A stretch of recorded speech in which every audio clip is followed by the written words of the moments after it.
Mungkin tema ini sering didengar, ya, sering Anda dengar, maka saya akan menyampaikan secara ringkas insya Allah. Yang pertama adalah mengenal keberadaan Allah, meyakini bahwa Allah itu ada.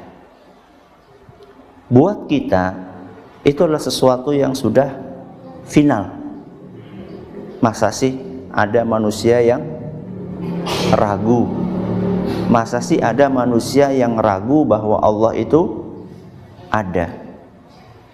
Tapi kenyataannya, kalau kita baca, kita perhatikan manusia di zaman kita ini, apalagi dengan semakin gencarnya pendewaan terhadap materi, alias materialisme itu sangat dominan di kehidupan masyarakat, banyak di antara mereka tidak lagi percaya bahwa Allah itu ada.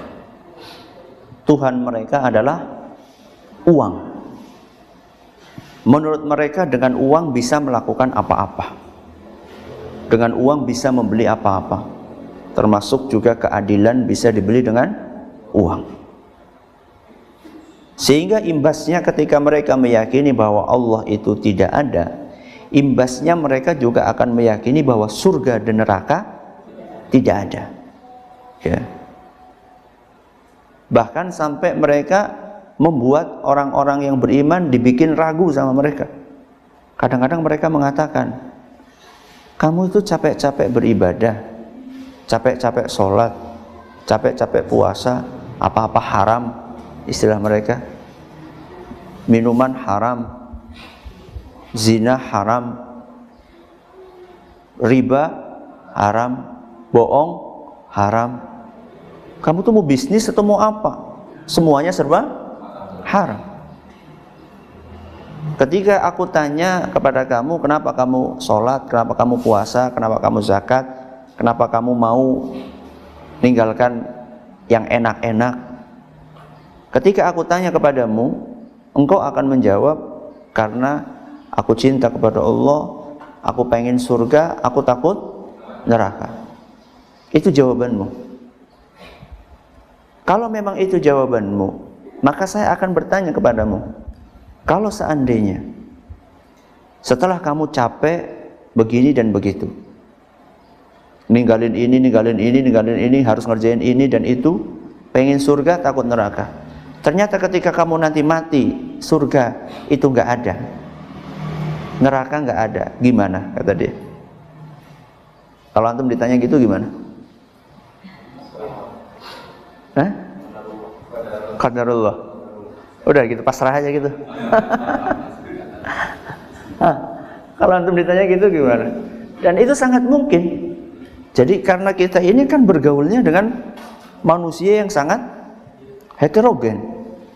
Kita kan bergaul nggak cuma sama ikhwan yang sesama ngaji kan. Kalau ikhwan sama ngaji nggak mungkin tanya kayak gitu kan.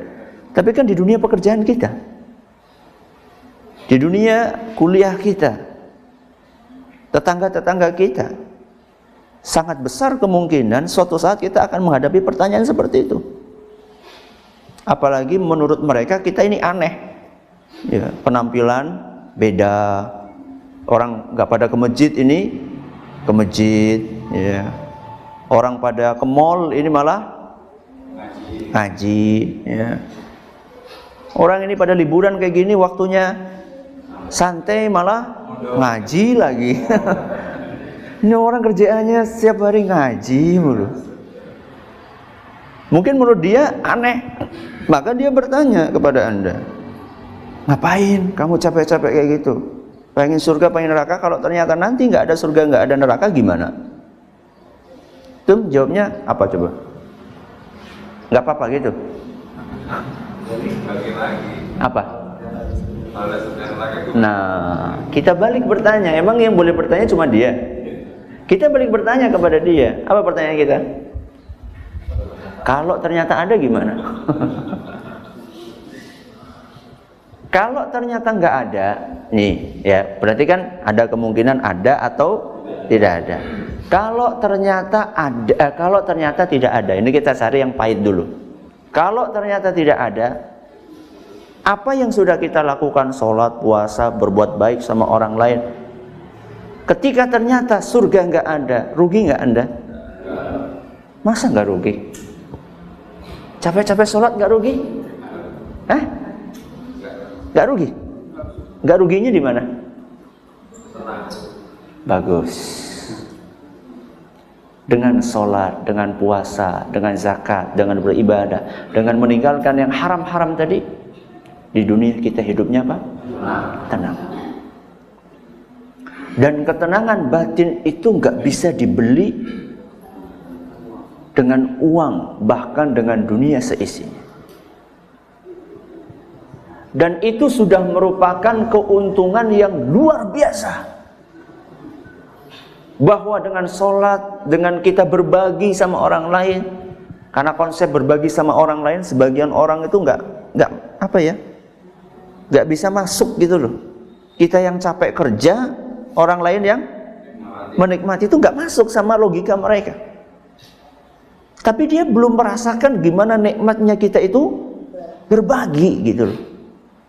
Dia pikir dengan dia tahan itu semuanya, dengan alasan ana yang capek, ente yang nikmatin, dia pikir dengan seperti itu hidupnya akan bahagia. Kebalikannya, justru dengan berbagi kita berbahagia. Melihat senyumannya anak-anak miskin, melihat senyumannya anak-anak yatim, ketawanya mereka bahagia ketika ada yang peduli sama mereka. Itu kebahagiaan yang luar biasa di dalam hati kita.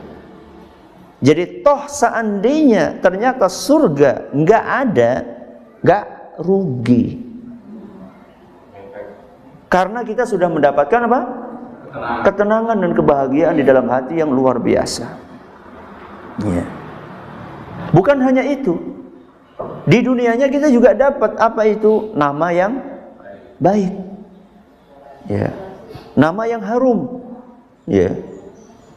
Orang, kalau setiap si fulan, ya Allah, Pak Anu, Masya Allah, kita ini rasanya kehilangan banget di kampung ini. Pak Anu itu meninggal dunia. Itu bisa cerita beberapa keturunan, beberapa generasi. Oh, Pak Anu ya. Oh, kamu kamu apa? Cucunya ya. Kakek kamu nak, ceritanya itu luar biasa nak. Ya. Berbeda dengan orang tadi yang tidak percaya surga dan neraka. Kalau ternyata surga dan neraka ternyata tidak ada, mereka rugi juga kok. Namanya apa? Jelek. Ya, yang suka minum, yang suka bikin onar, na'udzubillah min dzalik, yang suka selingkuh. Ketika cucunya mengenalkan, "Nak, kamu siapa kakeknya?" Si fulan, "Oh, itu ya, yang suka mabok itu ya. Itu ya, yang nggak tanggung jawab itu ya. Sukanya kawin lari. Ya, kawin di sini tinggalin, kawin di sini tinggalin. Itu kakek kamu itu emang nggak bener itu. Namanya apa? Jelek. Belum lagi ketenangan yang tidak ada. Itu kalau surga dan neraka tidak ada. Nah, kalau ada, apa tuh? Ya, tambah lebih nggak enak lagi. Orang akan mengatakan, mampus lu kalau ternyata ada surga dan neraka. Kalau kita, alhamdulillah, ada surga nggak ada neraka, kita telah mendapatkan ketenangan batin yang luar biasa.